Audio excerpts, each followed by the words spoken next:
Yes, ladies and gentlemen, what's going on? It's Egal Talks Football. We are back again with another video. And if you guys want some more Arsenal shirts like this, check out today's new title sponsor, OK Jerseys. Of course, you guys can go on the OK Jersey website and get 8% off whatever Arsenal kit, retro kit, current kit, whatever you guys want, all under the cheap price of £20. Plus, you guys get an additional 5% off whatever price the item is that you guys are interested in. I've already used it for some of these Arsenal kits. Plus, I'm gonna go and get some international kits very soon for myself. So go check out okjersey.com and of course use the code EGAL to get yourself 8% off. Now, before we go any further, today Vibes from the Six is going to be a very, very interesting show. We got ourselves a very interesting show. We're going to be talking about everything that happened in the UCL. We're going to be talking about Tottenham. Deji and Jay are hopefully going to be here. We're going to talk a little bit about City and Chelsea both being on a roll, starting to win games and just keeping the good times rolling for them.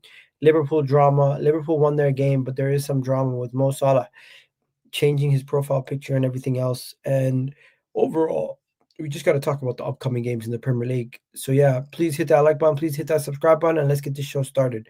First things first, we got my boy Rack in the building, Liverpool fan in the house, and we got Vader in the building. Hope everyone's doing well. I think we should just maybe start off with the UCL and work our way from there. Hope everyone's doing well. Big weekend in the UC. I mean, big week in the UCL where everyone seems to have had a good performance, at least majority of the English teams, except for one, which was Tottenham. I'm just going to start off by saying we're going to save Chelsea. Well, let's start off with Liverpool. Liverpool are back to winning ways. Liverpool are back to winning ways after a rough couple of Liverpool weeks. are back, Rex. Liverpool are back to winning ways after a rough couple of weeks. You must be happy. You must be happy seeing your team. You must be happy to see your team winning games again. And Arne Slot, boy, what on earth was he talking about after that result? Instead of praising his team's performance, he decides to take shots at all the teams that beat him. Was he taking shots? Yeah, he's like, oh, they played with the ball on the ground today. That's why we won. I mean, if that's your take on it, fair enough. I mean, I don't think he was necessarily being salty about it or using an excuse. I think he was just talking about what happened. But yeah, look, ultimately the most important thing is we won the game and we hopefully put an end. We don't know because one win is it doesn't make a big difference if we end up going to lose the next game or drop points next game. So it's a starting point. I think the performance was good. Let's be fair. Frankfurt aren't great this season, but we played well. The football was good, and I think that's a template for us maybe to start improving. Because despite the fact that we've won a fair few games, the recent form has been really bad, and performances haven't been great. But the performance definitely the weekend was yesterday was good, and we won't know. We won't know for another few weeks whether this is a positive blip or the shape of things to come. But I hope it's the latter because we can't really afford many more slip ups, at least at this stage. If we go on a long winning run, then it means that maybe we can afford to drop points later. Rex, can I ask you? Go on. Go ahead. Rex, can I ask you? You talk about the positives. No, go ahead, Vader. I'm listening. There's a delay. Go on. Sorry. Yeah. Can you hear me now? Can you guys hear me? Yeah, that's better. Yeah. There's a big. All right. I was just saying, can you speak of the positives that you saw? I know it's early. Yeah, that's a mad delay. I'll just say this real quick. Just speak on the positives that you saw within the game. I know it's nothing to really write home about just yet, but what did you like? I think in general the approach play was good. We were finding pockets. I think Wirtz, I always caveat this with the fact that Frankfurt aren't great this season, but Wirtz was picking up pockets, and he's picked up some of those pockets in his opening few games as well. But we're not always finding him quick enough. I think yesterday we found him more quickly. He had some good touches. Again, long way for him to go, but and it's against German opposition, right? It's against opposition that he's played against, that he's familiar with. The test is in the Premier League, but it was arguably his best performance in a Liverpool shirt, maybe Slot has decided to tweak the system a little bit or a lot, and it may be the shape of things to come. And if it is, and as long as the wins keep coming, then I don't think anybody really minds if when none of us are player FC or are wedded to a particular player necessarily. If a player like Salah gets dropped or rotated, or however you want to describe it, if you want to be politically correct or not, then obviously that's a big call, and managers live and die by their big calls. So if Slot rotates Salah and we continue winning, I don't think anyone will necessarily can say anything bad. Or Salah might not be too happy about it, but especially with the system, with what the situation we're in at the moment, is we need to improve and improve quickly. And who knows? Sometimes that might also give Salah a bit of a kick up the backside if that's what he needs. Okay, I was just gonna say, forget about Arne Slot and everything else for a second. Liverpool win the game, quite convincing win. And I go on social media immediately after the game, and what do I see? Mo Salah has removed all Liverpool content from his X profile, from the header and the display picture. Do you think that has anything to do with the actual fact that he was dropped in the game and you guys played so convincing? Sorry, Gal, can you be specific? You said he's dropped all mention of Liverpool. Yeah, so he has no Liverpool in the bio, no profile picture, no header. On his page at all. I'm looking at his Twitter page. It says Liverpool, England is the second line under Mo Salah. The first picture has him outside Liverpool's training ground, where the Liverpool crest is clearly on display, and his third picture is that's him wearing one second. His location is Liverpool, England. Him and Ryan Gravenberch celebrating. Okay, let me just show you what I mean. So 1 minute. Can we be clear then? It's not number one. His profile picture is with him and his kids. Okay. He has no banner. He has no banner. This is your location, bro. Yeah. That has nothing to do with. Your exact words were no mention. So there is clearly a mention there. Your location is different from. Scroll down. What's his first picture? Oh, what's that? That's from October. What crest is that? What crest is that? Okay, that's from October 17th. Okay. Yesterday. You deleted stuff then. Yesterday, coincidentally, after the game, overblown. After the game, you had his Liverpool banner removed. Are you on Liverpool Player Watch? No, because people are reporting it. So I'm just speaking about it. Do you think this is drama, or do you think this is nothing? For God's sake, this could be nothing, but it could also be something. I think you're trying to make drama out of it. All right. So you're saying this is nothing? I don't know, but I think you're trying to make drama out of it, regardless of what it is. It is kind of interesting how a player gets dropped and then immediately. It is. A player gets dropped and immediately all mention of the club that he works for. Okay, Egal, what do you think it is? Honestly speaking, maybe he's just sick and tired of hearing all the bullshit that he was hearing online after the game. There was a lot of criticism about Mo Salah not necessarily being needed or Liverpool playing better without him in that game, and there was a lot of mention on social media about, you know what, maybe it's time for him to be dropped, and he does get dropped, and then the team performs quite well. Okay, but I don't think that necessarily is reading into anything. So. I don't pay attention to Liverpool players' bios, so I don't know it was there before. Are you sure there was something there before? Yeah, he had a photo of himself in a Liverpool top, and he previously also had a banner about regarding Liverpool also. But hey, we've seen this with Darwin Núñez, and then he ended up leaving. Could Mo Salah be headed out the door? We don't know. We'll see.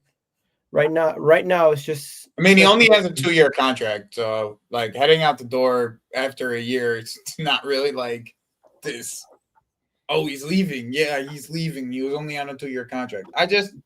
For me, Rack, I just want to know how you played, because like yesterday it was like one of the only days that I had to be in the office for work. I have like 1 out of 4 days of the year that I have to be in the office, and yesterday was one of them. So I didn't get to see any of you. I didn't even get to see your goals. I didn't even watch them back yet. Do you think the defensive problems that you were having on the transition, do you think that was nullified against a team like Frankfurt at all? Yeah, I mean, look, ultimately, as soon as you said that, Vader starts smiling. Look at those pearly whites. Look at those pearly whites. No, because here's the thing. No, I know Vader has a very similar take to mine in this sense. but I questioned the balance of this team from day one. Sure. If even ask Egal, I was the one sitting here questioning the balance of how them buying these players and everything. Like I was questioning the balance. So like I just want to know, has he figured a balance out? Like, did it look somewhat balanced, or was it just opposition not being good? Honestly, I think it's too early to tell. I think it would be ridiculous for me to jump to conclusions and say problem solved. I'm not asking you to do that. I'm asking no. you. I'm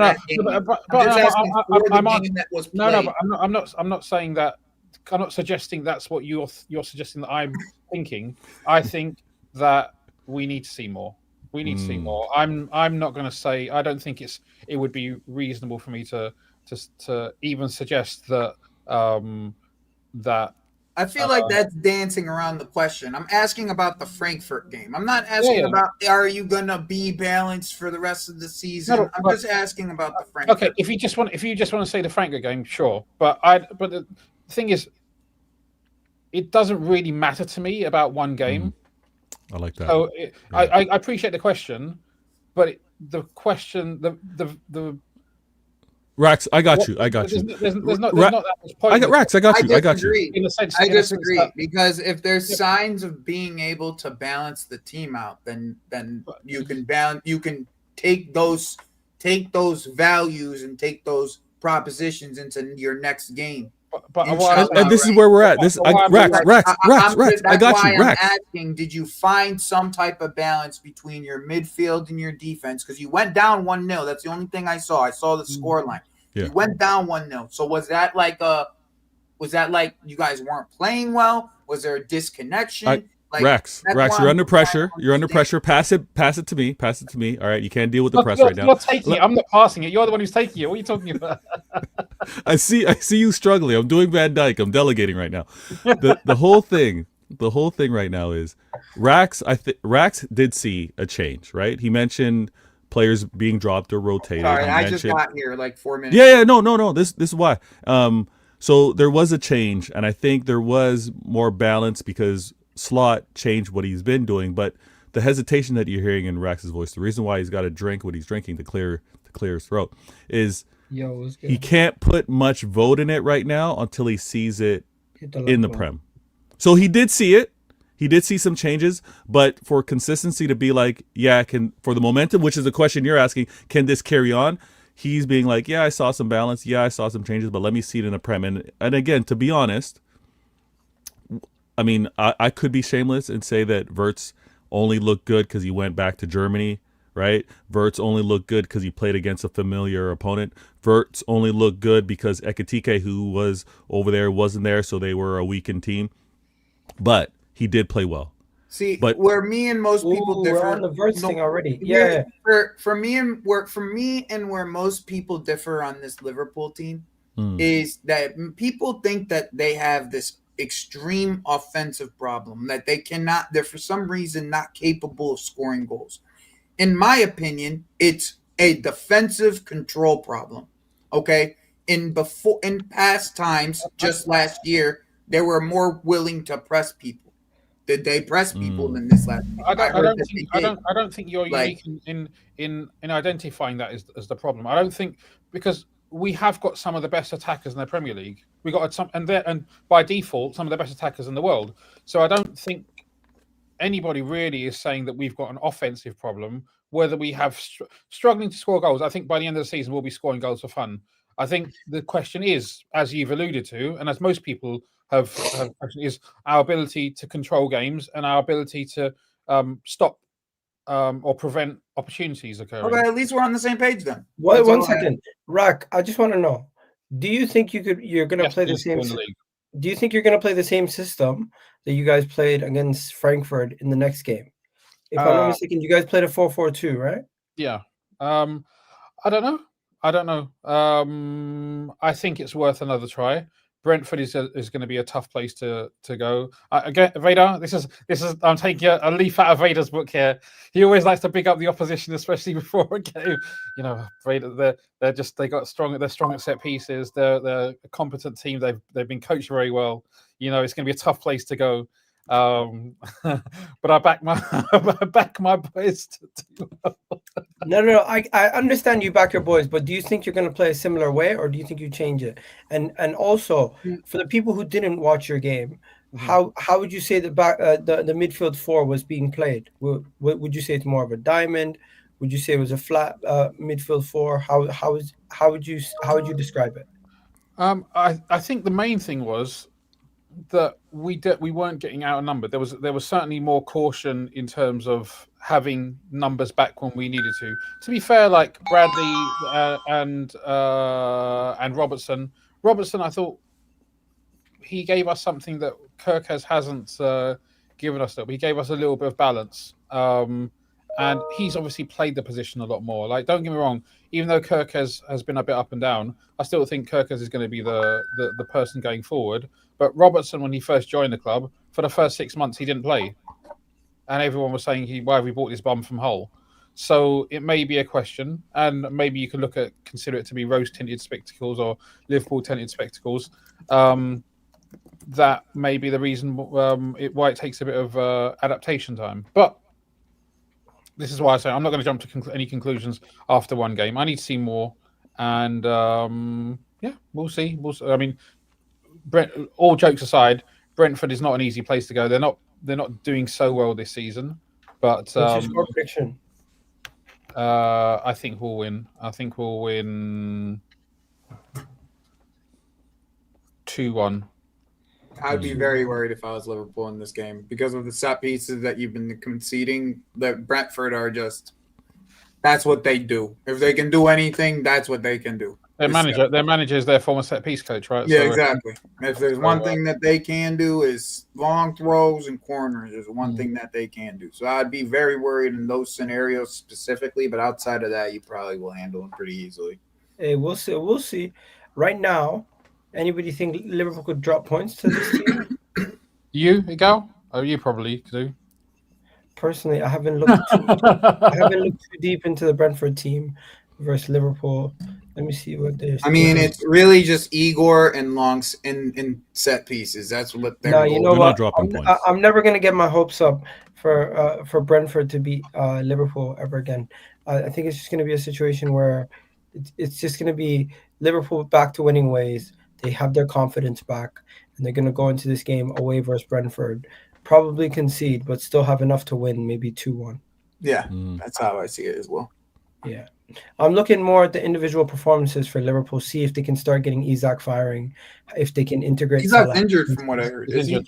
Yeah, if they can integrate Salah back into the team after one. That might be benefit to Liverpool at this current moment. Good job that we've got Ekatike. I'm glad to see if Gyökeres and Frimpong can get themselves on form and just get themselves rolling again. Because if Liverpool get themselves rolling again, at some point, then they can say, you know what, they're going to stick around in this league campaign.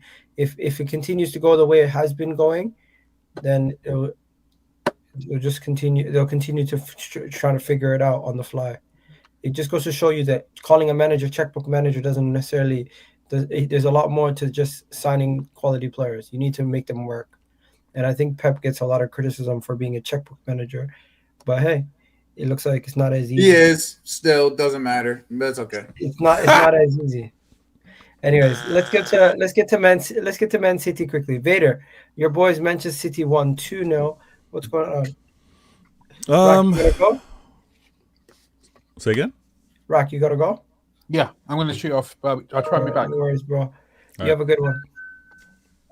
Vader, what are you saying about City? Because the word on the street is City's winning games, but they're like, anything happens to Erling Haaland, you guys are pretty much overly reliant on him right now, and the rest of the team is not stepping up enough. Yeah, I mean, we're happy with the win first and foremost, right? We're happy with the win. I'm happy with the majority of the game, except for that second half was a challenge. It was difficult to kind of see that we weren't able to add additional goals. It was also tough to see my man Nico Gonzalez, who's putting in a shift, learning as he goes to be the Rodri replacement as Rodri's injured, right? The Rodri sub, the guy that's filling in for him. So to see him have to come off the pitch, the deputy, yeah, the men, like the apprentice, right? So he had to come off injured, which was tough. I haven't seen anything even in terms of what the scans or what the injury is, but that was difficult to see. Kovacic healthy was helpful. Thank you, Chelsea fans, for him. But what I have to say with regards to Haaland and Egal, this is the same. Like, it's the same way you would ignore and dismiss all the haters that are talking about you getting goals from set pieces. I'm ignoring the talk about me getting goals because of Haaland. Like, it's part of the game. If something's available to you, you're going to maximize it. You're going to, quote unquote, exploit it, or you're going to take advantage of it. The fact that we have a weapon, the same way you guys have that weapon in the set pieces, we're going to go through Haaland as much and as many times as we can because he is that damn good.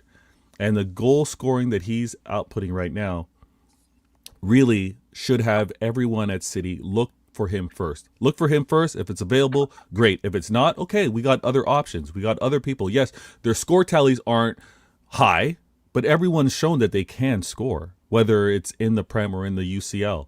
So I'm really calm. I think we need to go through Haaland as much as we can. I would like to see Pep maybe bring Haaland off when games are in control to get 2 goals up, maybe the 80th or 75th minute. Maybe we could see something like that, depending on the game, depending on how it looks like we're in control. And I have a lot of confidence in Marmoush. Marmoush didn't get goal of the season last year because he doesn't know how to strike a ball.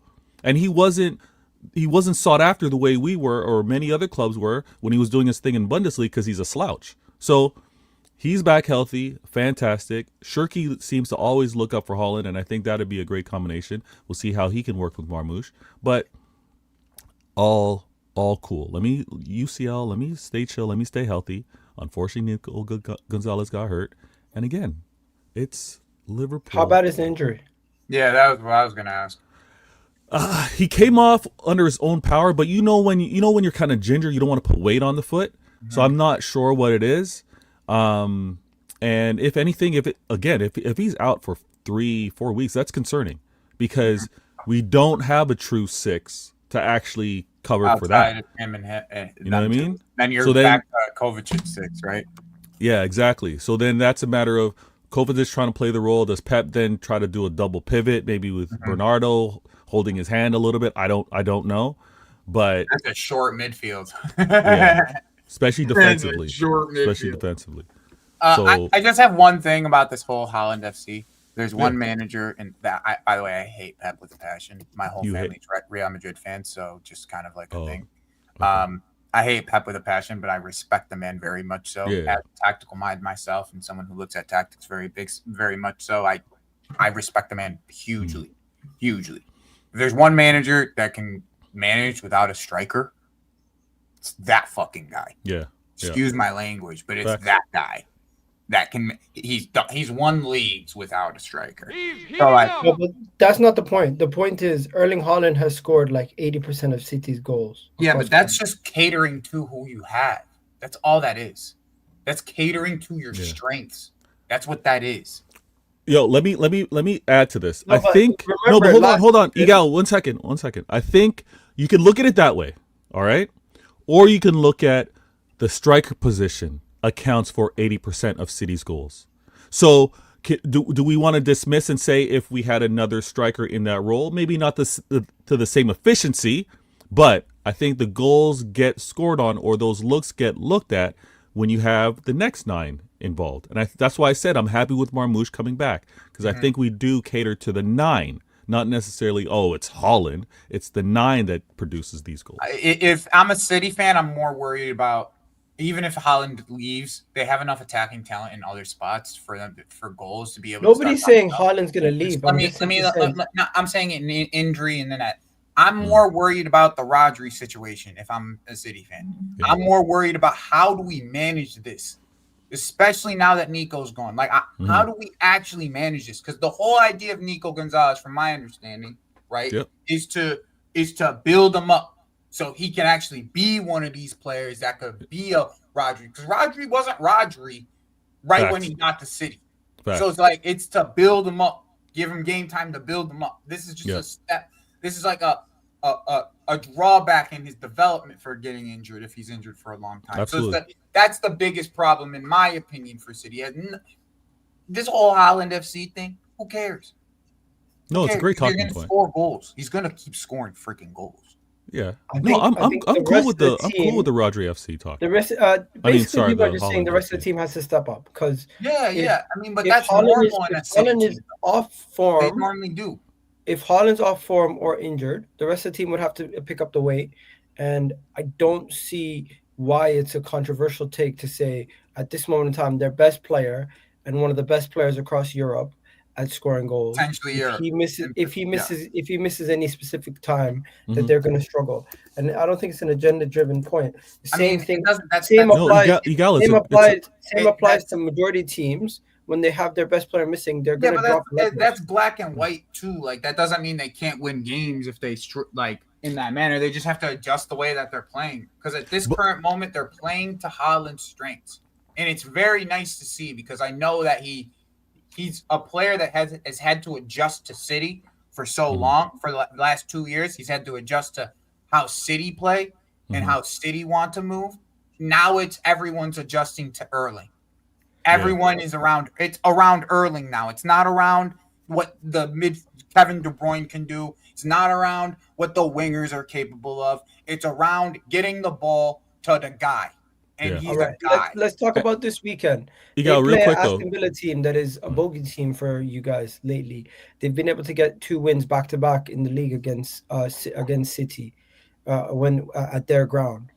Do you think this is a potential banana skin for City where they could drop points to Villa once again? Yeah, this is a dangerous game. And even though Rax would probably smile and do his jokes about, here Vader goes again. No, this is Aston Villa in very good form, right? So this is kind of a collision of 2 teams in good form with win streaks that neither want to let go. They don't have a player in the midfield that's going to be able to deal with Morgan Rogers' ball carrying. Period. Not individually, but I think. Well, that's a problem. Itself. We'd have to do it from a number standpoint in terms of making that midfield but that's a cluster. problem in itself, though. Yeah, I agree. But I would say this game is dangerous. It is threatening. It's one of those where I want to see how we handle against Unai Emery. I don't just want to see us get a result. Like, there's certain managers that I want to see how well Pep sets it up, and it is that tactical battle. I'm curious to see who he starts because, again, we're playing Champions League, and now we're facing them. So what does he do with the rotation? Who actually is involved in this game? Because it looks like he rests. Who do you have midweek? What do you mean midweek? Because you have a midweek game after this, don't you? No. This weekend we play Aston Villa. Yeah, and then the cup in the midweek. Oh, and Swansea. Okay, so that's not something you have to worry about rotating for. Oh, you're worried about the game after Aston Villa. No, I think priority wise, it's always going to be Prem, UCL, and again, No, because I know that Spurs are playing like Newcastle. You know what I'm saying? Yeah, so it's like a pretty matchup. rough game to rotate, adjust your rotation for. Yeah, no, that's fair. But he didn't start Marmoush. He didn't start Shirky. He didn't start Foden, right? We had some key players. Even Ait Nori didn't start. So It'll be interesting to see who he has available when we play against Aston Villa. We need the 3 points. I always want to stay within close contention of the favorites for this Prem in Liverpool and Arsenal. And I get the reason why we're also not considered favorites when we do have so much dependency on an Erling Haaland. I think the probability with what they calculate is there's so much that's focused on that one player, and if he goes out, this is probably why they're third favorites with regards to the Prem. So I'm calm with all of that. I don't really think it's too much to stress about. Aston Villa,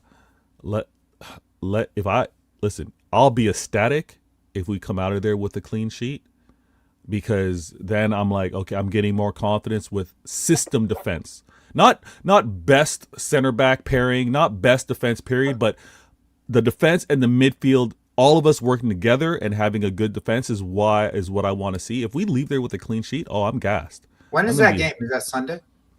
Yeah, we play Sunday. I think we play. Yeah, we play Sunday. Yeah, I think you're the last game of the week, right? Second last game. Nice. That'll be a good play game. at 2 o'clock. Tottenham Everton's the last game. You play at 2 o'clock, right? Oh, you're going your time. Yeah, I would assume so. Yeah, 2 o'clock UK time. You're in Toronto, right? Yeah. Yeah. Toronto must be buzzing with the Raptors looking good and the Blue Jays doing their thing. Yo, man, the city's wild. The Raptors, did they win? Did they win their home opener? Bro, Raptors look like a 50-win team. We're so good. Yeah, it was like the worst. Yeah, it was a crazy. It's the best. It's the best goal differential or points scored. Margin, winning margin. Yeah, it was amazing. Atlanta. And the Atlanta Hawks are supposed to be like a top 3 team in the East. Yeah, they're supposed to be decent. Yeah, we're so much better than the Atlanta Hawks. It's crazy. Like we're so better. Did Ingram play? Really good. Ingram balled out. Yeah. Okay, good. That's going to be like key for your season. No, but Scotty Barnes is still the best. Scotty Barnes was good. Barrett was good. It was. Listen, my boy RJ, son. It was really nice. I'll say. I love this time of year too, especially with all the teams. Baseball's lit. I think the Knicks are coming out the East the way that we're playing, bro. I don't really watch baseball much, but playoff baseball with the Blue Jays is amazing. Yeah, bro, I'm sure playoff. Bro, I went to the World Series out here a couple years ago when the Diamondbacks played in the World Series. It was like 2 years ago, maybe. Bro, it was a blast. We was having so much fun. You guys won, right? Playoffs is nice. Did Arizona win? No, we lost. They lost. I'm not a baseball fan, so I don't give a crap. But yeah, they had hey, I'm a big Toronto sports fan. Any team that's from Toronto, I back them. It's just the Leafs are shit, and then they always end up bottling it somehow. It's mad. They got a lot of talent though. Hey, all my teams are looking good right now. I'm happy, man. Let's talk about Man City though. I think Man City beat Villa. It's gonna. You know what? This is one of those tough games to call because Villa at home have given you guys problems. If this was Villa away, at home, period, Egal is like they have a really good record, period, at home. Yeah, but my thing is Unai Emery's tactics haven't really evolved. Pep's tactics are always evolving. So worst case for City, I see this being a draw, but. Here's the thing. I think Unai Emery's tactics is mostly playing against a counter game against who he's playing against. Like he fits in midfield like to counter who he's playing against majority of the time. And sometimes it works and sometimes it doesn't. But that's the way that I've always seen him address it. I mean, he's also lost some talent, right? Ball. When you see a team play and you see 5 options that can score 20 points and make their own shot, you know you got a good team. Yeah. I mean, depending on how deep you are beyond that, too, is also. Raptors ain't winning nothing. Let's be honest. I'm not sitting here saying they're gonna win the East and win the NBA chip. I'm just saying. My Knicks are looking. I'm just saying we're gonna be in the mix. We're gonna be in the mix. Fans are gonna be that would be what. How East with no Indiana and no Boston. I support y'all. Don't get it twisted. I support y'all. Now, obviously the Knicks are one of the favorites, but let's be honest. The Raptors are as good as Milwaukee, maybe even better. We just don't have Giannis. Talent-wise, I would say so. Yeah. I always rated your talent. It was just putting it together, really. So wait, did Villa win or lose today? Do we know? Villa won. Actually. Villa won. It was an ugly win, 1-0, but they won. No. I wonder Yeah, how much they rotated though. That's my. No, that's I'm my- sorry. It's 2-1. They lost to the They Eagles. lost 2-1. They lost 2-1 to the So Eagles. so this is The go ahead Eagles. They did lose 2-1. How they did they lose play. to the go-ahead Eagles?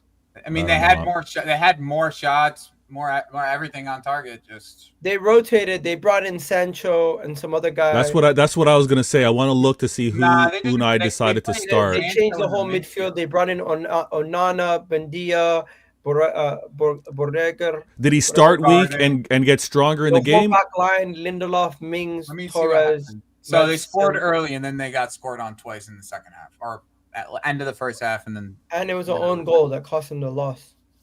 Okay, yeah. So that's the one. That's what I look at. Like, they did rest some players though. yeah. Did he rest? More focus on the Prem. He played.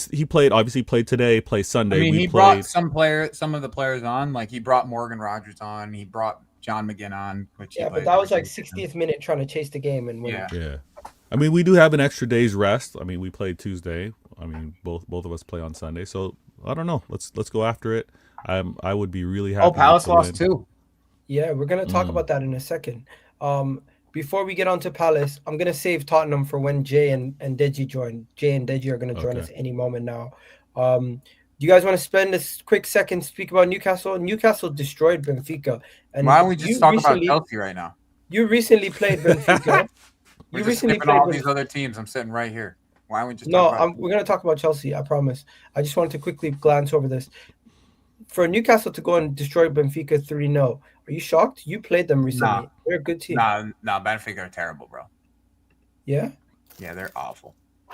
Porto just lost to Forest. Did they lose? Did they? 1-1. Yeah. All Wow. these Portuguese teams. No, are it was getting beat 1-1 by last Porto. time I checked, though. No, Forest won. Really? Sean Dice is Forest. Oh, 2-0. Yeah, Forest. They won Forest 2-0. I swear, Nottingham Forest just beat Porto 2-0. Yeah. Sean Dice. Sean Dice, bro. God I can't Sean wait to Dyche watch is in Wolfie's Europe content, playing- bro. Sean Dyche is on European trips. So imagine. Gotta I mean, respect bro, it. you don't know this, but Sean Dice got Burnley into Europe at one point. Like you, Yeah, he people did. don't He did. I remember remember that, that. shit. So And then they ended up like, losing in this the isn't knockouts. his first rodeo. Like people act like Sean Dyche is a bad football coach. No, he just has a set that people. He has a football style that people What's do good, not like. Deji? That's what it Good, is. What's good? Chilling, Deji, man. my G, what's Yeah. good, bro? Yo, Deji, I'm good, man. just- I'm good. We're gonna You're talk good. about Can I just say that I'm not in any bullying tactics tonight, bros. So if you man try and bully me tonight, it's He gonna be saw long me. He for said you. that shit. It's gonna be long for you later I'll put this the mic season. down, Stay Deji. down. I'll put the mic down, Deji.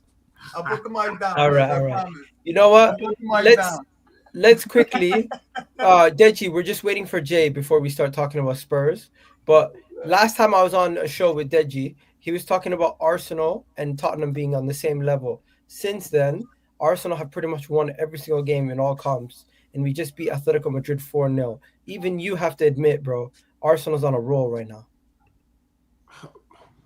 Bro, I mean, yes and no. And I think, Egal, you know, what you're one of the brothers that in this space I respect. So I'm hoping that some of the kind of rhetoric that I hear about you I hope it's not true. So let me explain why I said yes and no. What is Arsenal doing that is different to the previous 2 or 3 seasons? I can answer that. No, let me finish. Nothing. This is what you do. That's you man are spicy. You man start strong. You man look unbeatable. We said this last season. We said this the season before. Oh, the big old scary Arsenal, the spicy Spurs, the red Tottenham, Scots Bonnet FC, Red Hot Chili Peppers, and then you man fade off. So the answer is yes. You man look strong, but you've been looking strong.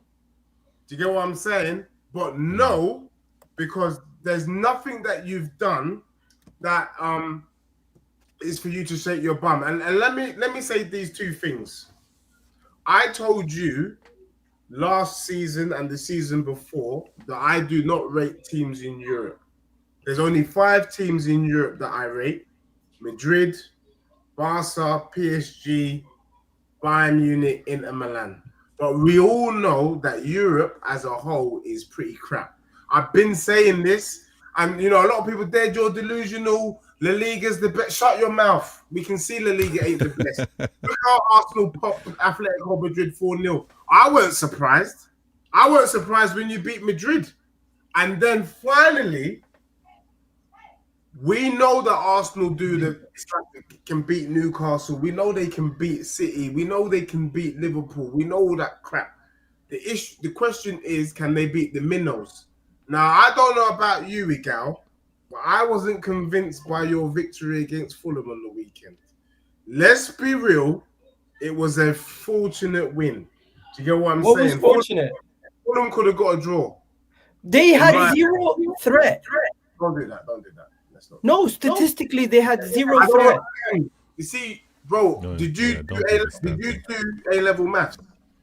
No, because I grew up in the UK. I didn't grow up in the UK. You didn't do A-level. No, but did you do advanced maths? Did you do advanced maths? Yeah, I have an economics degree. You got economics degree? Okay, cool. Because, bro, me and algebra, that don't make it. I just want to use my eyes. Yeah, I ain't trying to do stats because that's what you want to do. All these little mathematical things. I'm not trying to do Pythagoras theorem, bro. Let's use our eyeball. Yeah, Fulham played well, and when they say they didn't have any shots on target, you're thinking of that brother that had a couple of shots that went over the bar.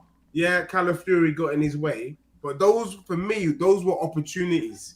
Yeah, those were opportunities, and Fulham showed that you can get got at as strong as your defense is. So, in a long-winded way, bro, we've conceded 3 goals. You're doing well, but you ain't impressing me much. Shania Twain. Okay, Deji, I don't need your validation in order to see that my team is playing really well and we're serious. What we're doing different from last year, just so you know, is we have the squad depth to make changes to help us secure victories if it's tight.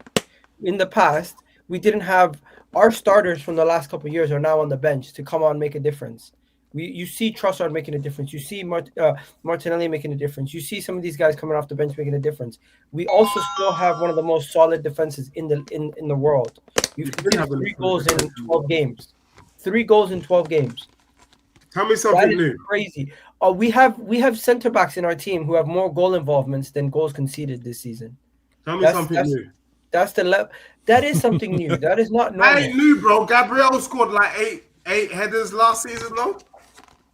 Yeah, but it's not like he conceded 4. I mean, there is a point that Deji's making here that is right. Like 2 years ago, this is exactly how you started. Exactly. This is a lot of that's not true. How 3 years ago. 2022, 2023, we were not respected. Hence why it was easier to play opponents because it was similar to how Chelsea last year versus Wolves. How is it not true in the way that you were scoring goals? No, because now we're playing teams that play defensive football against us on a regular basis, and we're still beating them convincingly. We're still winning these games convincingly. Atletico Madrid, as much as everyone wants to say, you know what, he doesn't rate people in Europe, beating Atletico Madrid 4-0 is a convincing win, which is not something that you should be like looking at me like, hey, no one is saying that outside of that. But all I'm saying is you're acting like this is something that's new. 2 years ago, you started this way. Like you started this way. Okay, but you know something? We can analyze the squad. Let me finish my sentence. Because you're gonna let me finish my sentence. So like in the beginning of the season, you didn't look like you were scoring a lot of goals offensively. You were scoring a lot of goals from set pieces. And as the season progressed, that started to dry up, and you had to start getting goals from these other places, and you weren't. It's the same kind of startup. So I don't want to say yes, the scenarios are different. I'm not going to disagree with you with that. But like what's kind of going on at this current moment, it's very similar, in my opinion, to 2 years ago. Like how you started 2 years ago. Exactly. Okay. The difference is. And can I just say, Mendes' comment in the chat is what is the point I'm trying to make. And Egal, you're doing this Ray Charles thing, which doesn't suit you. He says, Egal, you couldn't break down Fulham. You won from a corner kick. Hold that, bro. because you're shaking your bum violently. I don't know what you're shaking your bum for, bro. Joey is completely right. You ain't done nothing new. Do you get what I'm saying? And can I say, Chelsea's had one thing we know in a season is that everybody has a blip. Yeah. So we know that Chelsea's had a blip so far this season. We can argue Spurs are going through their blip. Liverpool are currently going through their blip. City's had a blip. The only team that ain't had a blip is Arsenal. And guess what? Your blip is coming, bro. So pause. So before you start shaking, hold tight. Let's see how many games you can survive during your blip, and then come chat to us to tell us that you're legit, because your blip is coming. Number one, we are the best defensive team in this league, and we don't need too many goals. Nobody said the otherwise. 1 second. We don't need too many. We don't need to score as many goals as other teams because we don't concede as many shots, as many shot chances. Sure.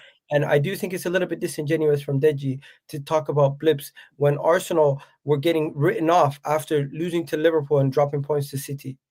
But yeah, Jay, welcome. Hope you're doing well.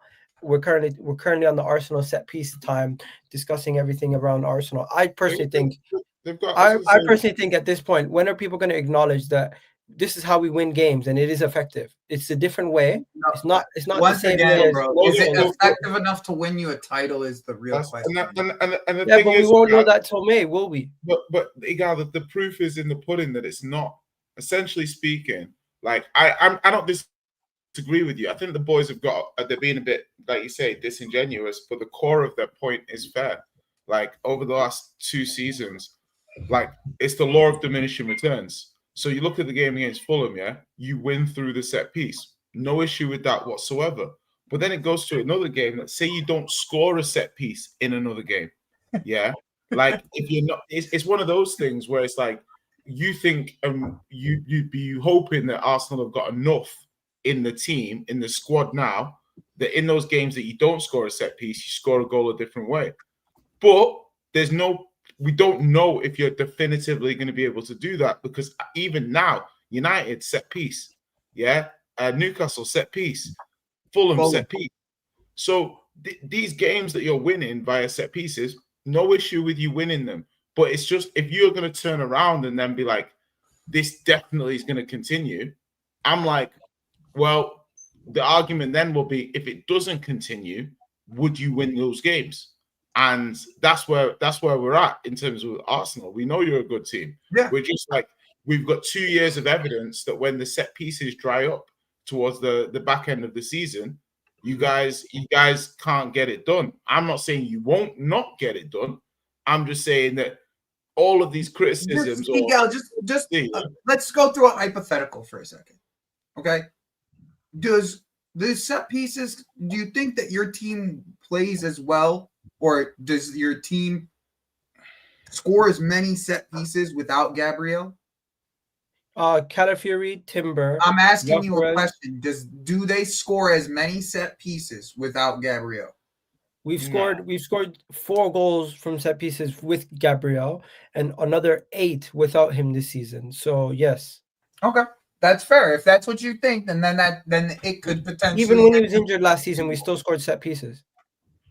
Okay, that's what you believe. I just think that you're more dangerous with the man, right? So it's just of course he is. Yeah. Okay, let's talk about Gabriel. Is Gabriel now in the conversation as one of the best centre backs across the world? No question. Sure, yeah. In my opinion, I've said it for last year. I think he's better than Saliba, in my opinion. That's how I've always said, because he's a leader. He's a leader of the two. You get more points, in my opinion, for that. You get more points for being the leader of the two. Okay. I just feel like the final thing that everyone is ignoring when it comes to Arsenal of the past years and now is the firepower off the bench. That makes a big difference. In these games where we're not necessarily breaking teams down, we have the firepower off the bench to go and kill off games. Can I be real? Where if we have a 1 or 2 goal lead, we don't necessarily need to go and score a 3rd or 4th, where City, Liverpool, Chelsea, dare I say it, they're conceding 1 or 2 goals on a regular basis. So they need 2 or 3 goals on a regular basis. Egal, I'm doing my best here to respect your channel. firepower off the bench, bro. You ain't got no firepower on the pitch, bro. You were shaking your bum for the Swedish Ollie Watkins in Gyökeres. The reason why you're having to bring 5 goals so far this season. the problem is, bro, is Gyökeres firepower? Gyökeres right now has been playing every single game, and he has his effect on the pitch is ridiculous. Is he firepower? Yes or no? The Gyökeres effect is actually visible. I don't know if you guys see it, but when the goal that Martinelli scored, hear me out. The goal that the goal that Martinelli scored, Gyökeres literally occupied 3 defenders. Eze occupied 2 defenders. I'm sorry. Though. Egal, he doesn't get credit for that because Lukaku didn't get credit for that. Martinelli's wide open. I'm sorry, bro. It just does not matter. It does not matter. That's just bad defending. Yeah, that is matter. That is them. That's nothing to do with Gyökeres. That's just bad defending. Bro, I could show you multiple images across the season. Bro, okay, so every team. Listen, bro. All I'm saying to you, Egal, is you don't need to. I can bring you images just like that about Lukaku. Yeah, but Egal, you don't need to justify what Gyökeres is showing. This is about what I thought he would show. Like he's not showing me anything more than what I thought he was going to show. When we had discussions about him, I know he's showing you less than you thought he was going to show. Yeah, but you're justifying it with this. He's a space occupier. He's dominating 2 centre backs. He means that players can go play on it. I mean, Saka was. If you're trying to suggest to me that Saka needs Gyökeres to give him some space so he can do his thing, it's highly disrespectful. No, I'm saying Saka. Teams disrespected. If anything, Bukayo Saka disrespected Havertz last season. If anything, hold on. If anything, how many assists does Bukayo Saka have this year? Bukayo Saka has. I don't think he has an assist. There you go. Okay, so there you go. So your talisman and one of your best players doesn't have an assist yet this season. Don't forget, Saka was injured for a bunch of games. He's amazing to watch, though. Saka has been injured for a bunch of games. Let's not act like this guy's played every single minute. Saka's awesome, bro. I think he's awesome. I just think that you guys. I think he has this mindset of like he has to shoot now because still whoever is around him is not good enough. He feels exactly. That's how it looks. At least that's how it looks. Let's be honest with each other right now. When it was Madueke, he would take the ball down to the byline, right? Bukayo Saka's not taking the ball to the byline no more, bro. He's not. I don't. Bukayo Saka literally squared it. Bukayo Saka literally squared it in the game versus West Ham, and the guy messed up a flick on. Yeah, I mean, I don't think it's Saka's for me is like a playmaker winger. He doesn't need to go down the line. He can just get half a yard of space and do something.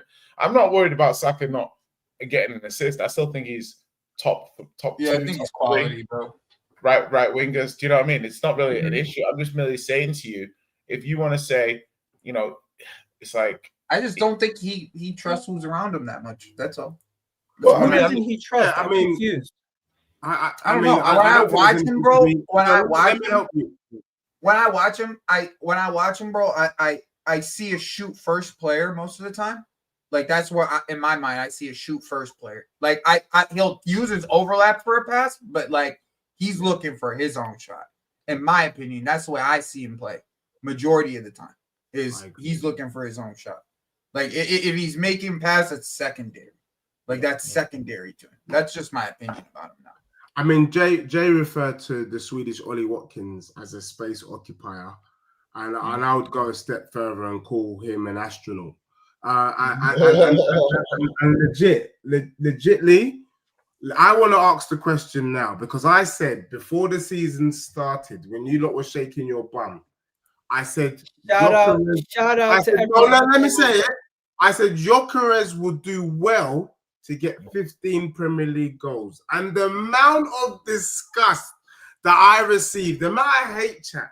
So I ask you now, Egal, how many goals does this guy, now that you've seen him properly, because before you hadn't seen him, because in your eyes then, he was the best striker in Europe.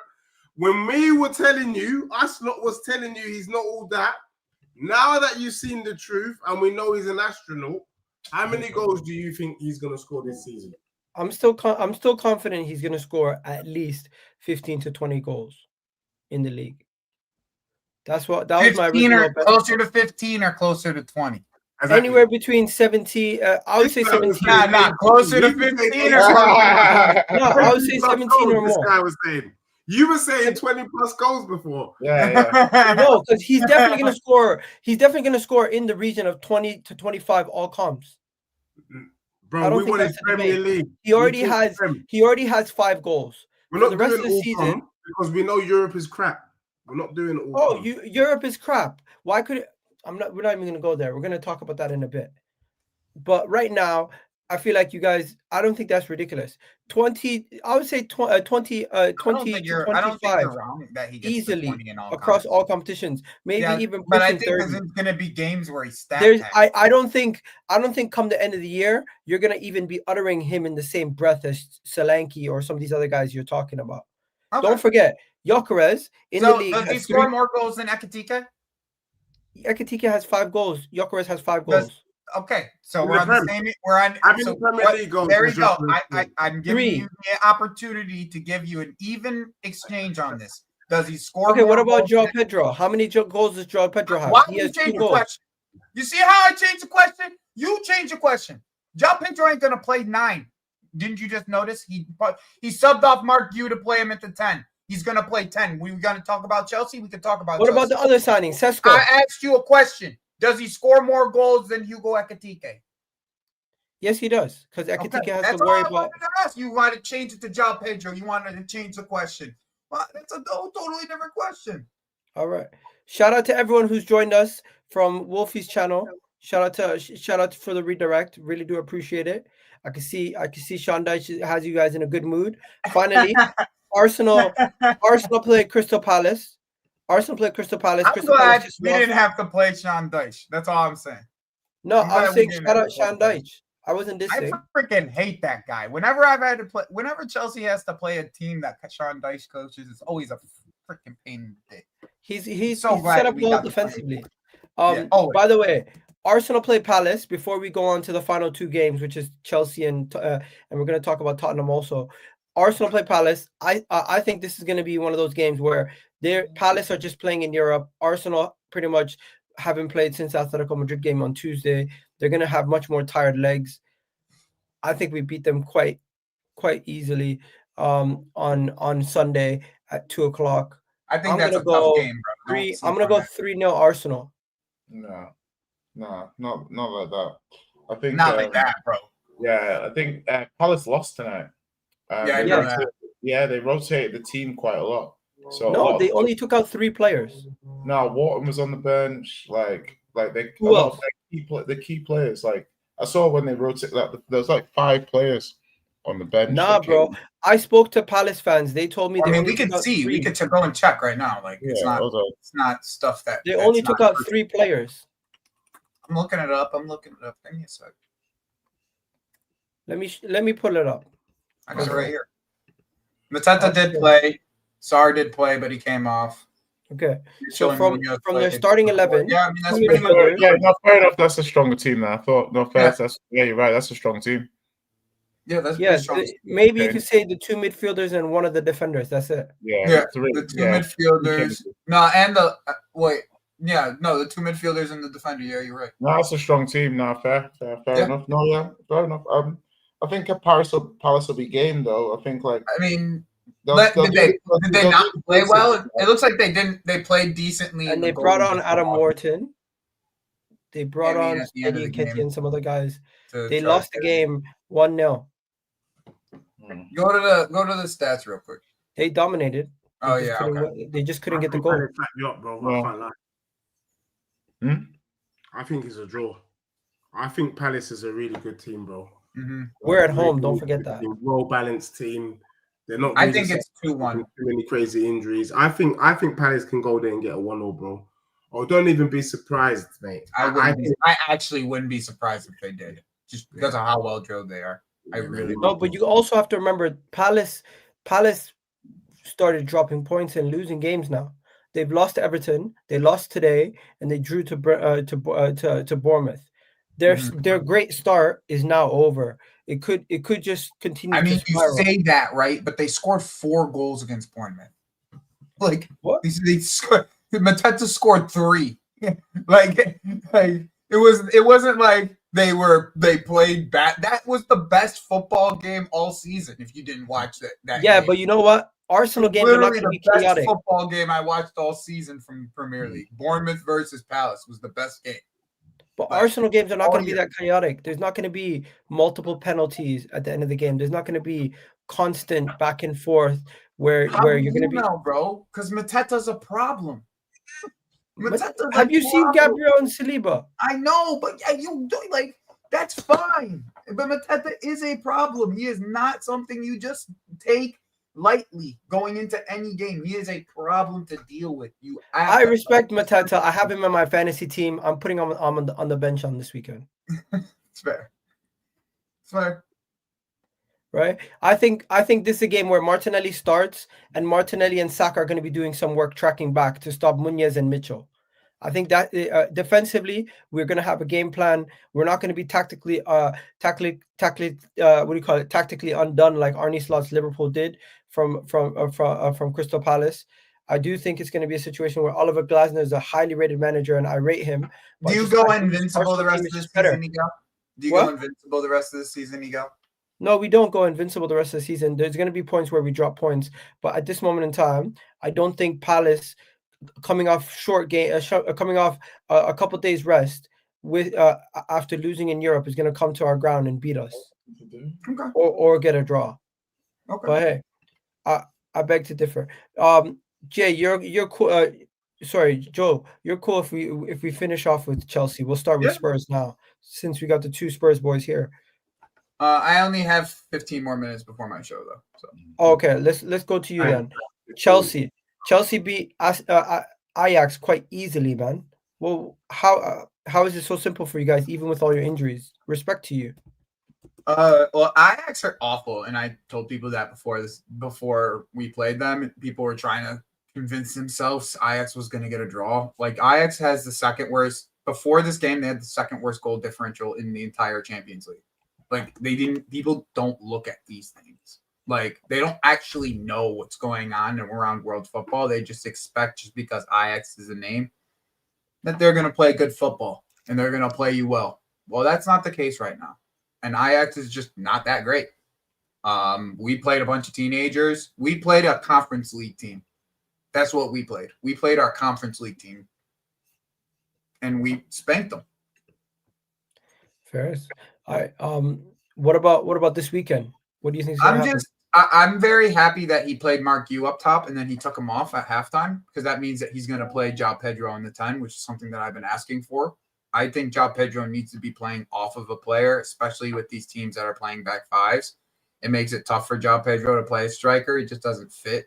He wants to drop in deep, and there's nobody in the box when there's 3 defenders. And then there's nothing to cross to when these people are trying to play low block against us.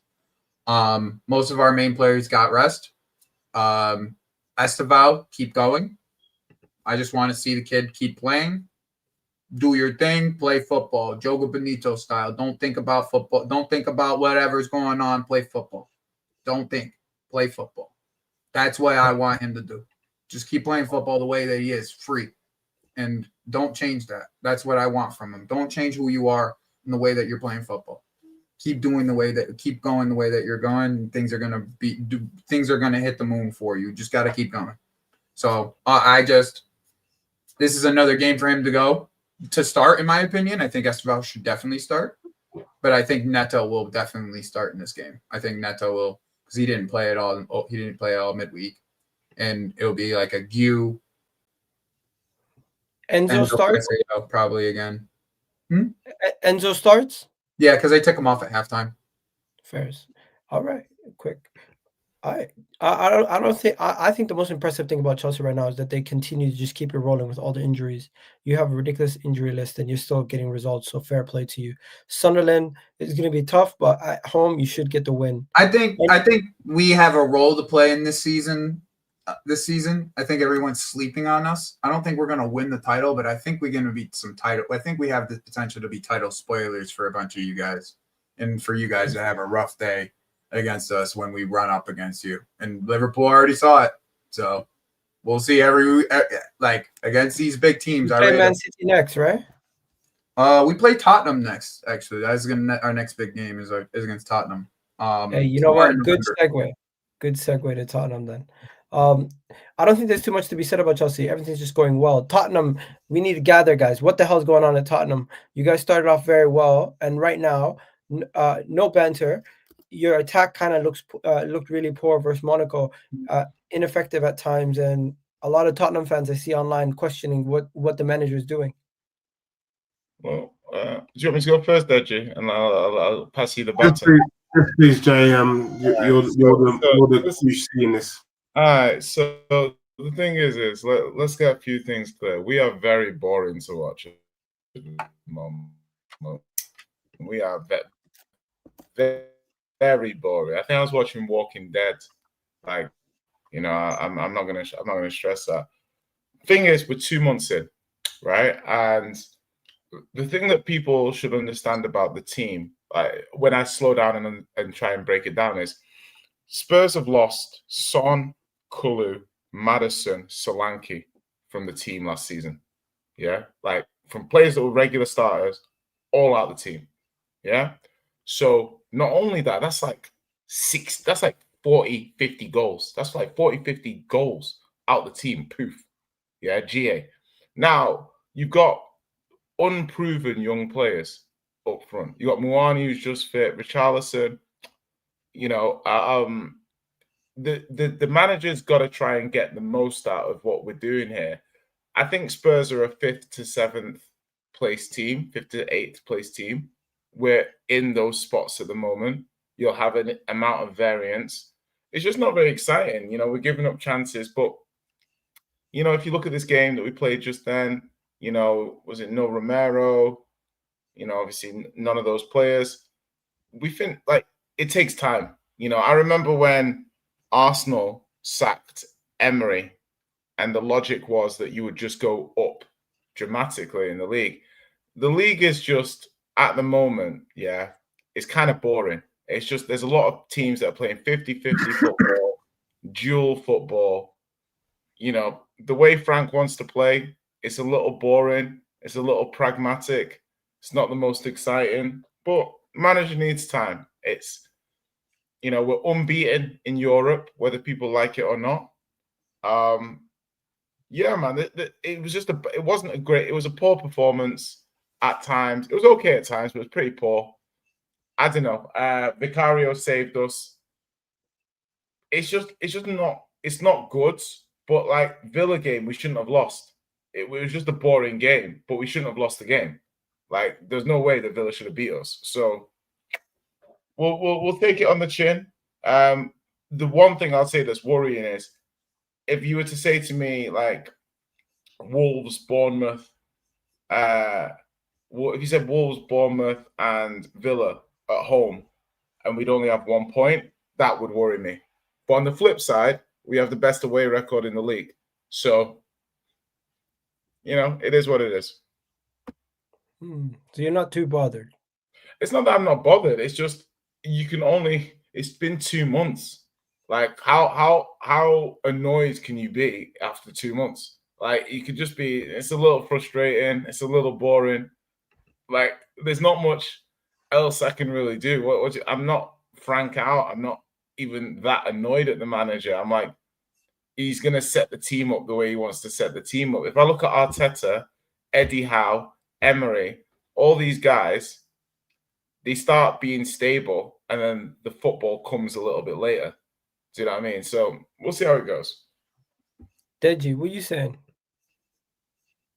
Yeah, no, I have to agree with Jay, man, my learned friend. The only thing I would say is that there are some questionable decision making from Thomas Frank, which I'm not understanding. So for me, I feel like the games where Tottenham have dropped points, we've dropped points simply because of how he set out the team.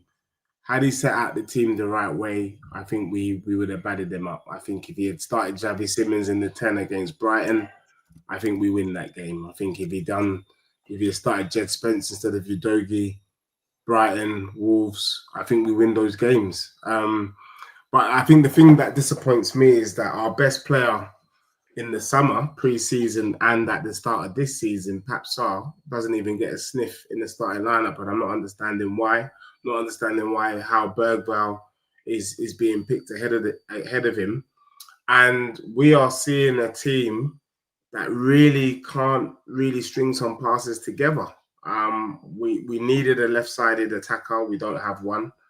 Moani showed in 5 minutes more than what Richarlison did the whole game. So I feel like Moani could be a clever signing for us.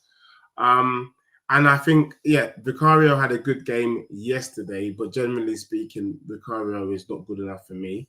So I agree with Jay. Unless we see some major transfers in Jan, Tottenham will probably end up finishing 7th or 8th. Now, Jay says he is not Frank out, but I was actually. I'm actually saying Frank out. But Jay's put some persuasion. Well, what's the logic behind wanting the manager out so fast? Let me tell you the logic. The logic behind me is that any manager that comes into my club, I need to be able to feel like we're going to win the league or win the Champions League. Like, we have to be ambitious. Even if it doesn't happen, the ambition needs to be there.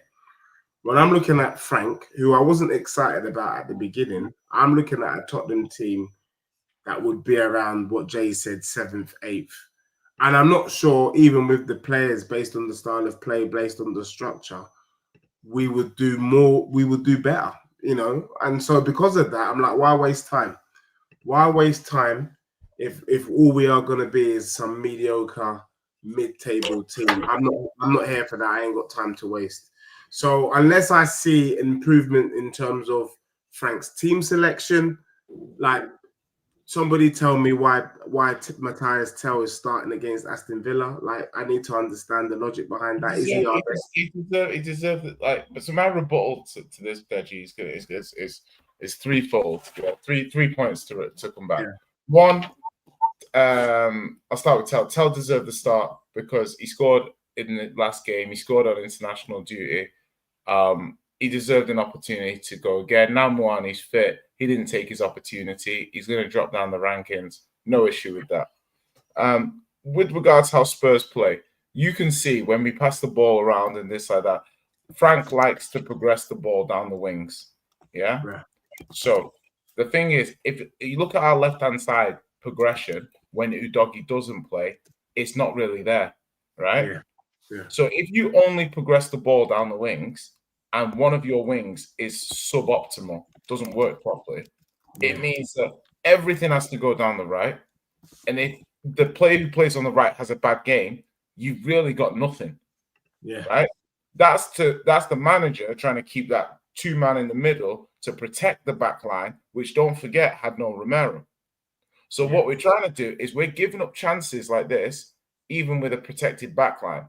I don't even know what might happen with people that have less positional awareness. You can make the argument Gray should start, Sarr should start, but I'm not too upset about that. So what I'm saying to you, Frank is doing this go down the left wing, go down the right wing kind of thing. So you can't really judge him until he has an elite left winger. Because his ideal of progressing the ball is down both flanks. You've got Kudus on one wing, you haven't got anyone on the other, really, of the level. So if you give him a high-quality left winger, why do you think we wanted Savinho so badly? Yeah. Because we needed, Frank could see, I need a high-quality left winger. I need someone who can move the needle, and I haven't got it. He didn't get it, and we're going to suffer for it, because if that's how he wants to play, and we lack that piece, it's like Arsenal before they got Odegaard. Yeah? They looked a kind of way. Yeah, and even after they got Odegaard, it still took them a while to get really purring. But yeah, it's okay. That's a fair assessment. That's a fair argument. I would just say you do not want constant managerial change so quickly. I do think sticking with somebody for a little bit of time to let them implement some set of consistency. And also, you have just said all the injured players you have. Yeah. and all the changeover. It wasn't Can I gonna, ask you a question though? I hear what you're saying, and this might be disingenuous with me. This might not be the right time to be asking that question. Do you legitimately think we could win a major under Frank? not right now, the way you're currently Yeah. constructed. Yeah, I mean, I think we can, because I think in the Champions League, yeah, we're very capable of being a very difficult to beat two-leg side. Do you know what I mean? The thing is if you give us the ability to have a game plan versus other teams, yeah, where the quality level, they've got more quality technical players and we can counter them and we can set up. Yeah, I mean, obviously Newcastle away will give us a decent idea of what You we're have doing. to build to that, Jay. My point is, you can't expect anyone to be sitting here looking at the Tottenham team right now that's just put a bunch of players together that are still developing to say, you know what, I can see you getting to this level. First, I need to see consistency across the board. And I don't see enough consistency yet in your attack. I don't see enough consistency yet in But your it's midfield. not like, The only part of your game that but I it's see not how you consistency start. is It's your like, defense. yeah, but it's not how you start. It's how you finish. And you've got like Udogie's not been playing, so there's a lack of consistency at left back. So if you've got so Spence, like you've got Simmons who's settling in, who's actually been quite underwhelming. And I remember talking about Simmons before, and I was like, I don't see him like that. But a lot of people were trying to tell me like he's the guy. So he's young. But yeah, there's a lot of there's lacking cohesion, there's lacking connection. You can argue there's a lack of bravery. But it's early, man. It's like we've lost, I think, 2 games this season. I think, is it Bournemouth and Villa? I think that's it. Yeah, no need to lose your head. Yeah. Definitely not. I mean, it's just a bit boring. And I think as well, what people have got a bit is now Levy's gone. People have got to like blame that they don't know where to go. Like if Levy was still here, he'd be getting all the blame for these losses. He didn't buy him a left winger. He left him short again. All right. What are you saying this weekend before we wrap up? Oh God. You play Everton away. I mean, generally speaking, Everton is our whipping boy. We could genuinely lose this game. I don't think we will, but we could genuinely lose this game. I think you do, you know. I think we lose, Jack, man. baby, Jack, Mr. Jack. Jack is back. That's what I'm saying. That's why I just like watching Jack Grealish and then Die. That's some fun wingers to watch, bro. Those are two good wingers. And Die's gonna like in my favorite Razor Ramon quote. He's gonna carve him up. You know what I mean? Like, you know what I think this is? This is one of those games where the team scores, Everton score 1 goal, and they just sit back and they say, Tottenham, here's the ball, break us down. And you guys are incapable of doing it. And then they counter again and score again. Yeah, you boys have got a good point. I mean, like, I'm looking at it from the point of view saying it's a first goal wins kind of game. In my opinion. Definitely. I think Spurs away from home are much better. Like, we're much better this season than at home. The team's good. Like, we can play on the counter. We can play a little bit transition. Everton will come out a little bit. Like, so I think we'll score. It could be a draw. I'm gonna back us to get an important win. Like, I'm gonna back us to get an important win, 2-1. But I would not be surprised to see 2-1 the other way, 2-2. You know, like it's a very open game. I wouldn't be surprised if people thought Everton was slight favourites, but we do have the best away record in the league. I expect that to continue. Do you? Jack, Mr. Jack. Have you won every away game? 1-3, drew 1, I think. Okay. Egal was taking a personal shot when you said that. No, because I was just how do you think we're 6th after losing to Villa and Bournemouth and drawing with Wolves if we don't have the best away record? I don't know these things. I'm surprised. You have 1 more point than us. True. Fairs. What else are we gonna do? Deji, what's your score prediction? Yeah, I've gone with 2-1 Spurs. I think Everton. You just said you were gonna lose. Do you know what? Look, my Your heart. love for Spurs can't have you predict a No, loss. you know what it is? To be honest with you, my head says I can see an Everton win. But when you look at the history of Spurs Everton, Spurs always we do quite well away. always do. Deji, I just want you to use that same logic in a few weeks, my friend. Just use that same legit, logic. I know to use that logic, which is that by right, Chelsea should be beating Spurs. Should be beating Spurs by right. I'm not sure if it will happen. I'm just saying. Yeah, Make sure you use that same logic in a few weeks, my G. Don't worry, bro. Just know if you lose, just know. It's always just know with you, bro. Every year it's just know. Just know, man. Just know. But yeah. Yes, I'm gonna go Spurs 2-1. Why not? All right. I'm gonna wrap it up here, boys.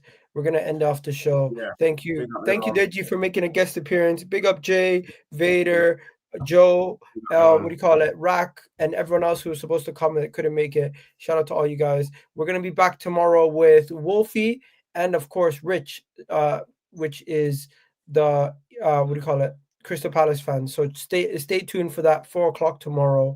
Shout out to everyone. I'm gonna send you over to Joe's channel right now. So go check him out and say and when we do redirect, just comment, be like, I don't know, Timber's better than Reece James. We're out of here, people. Catch you guys in the next one. Love for the love.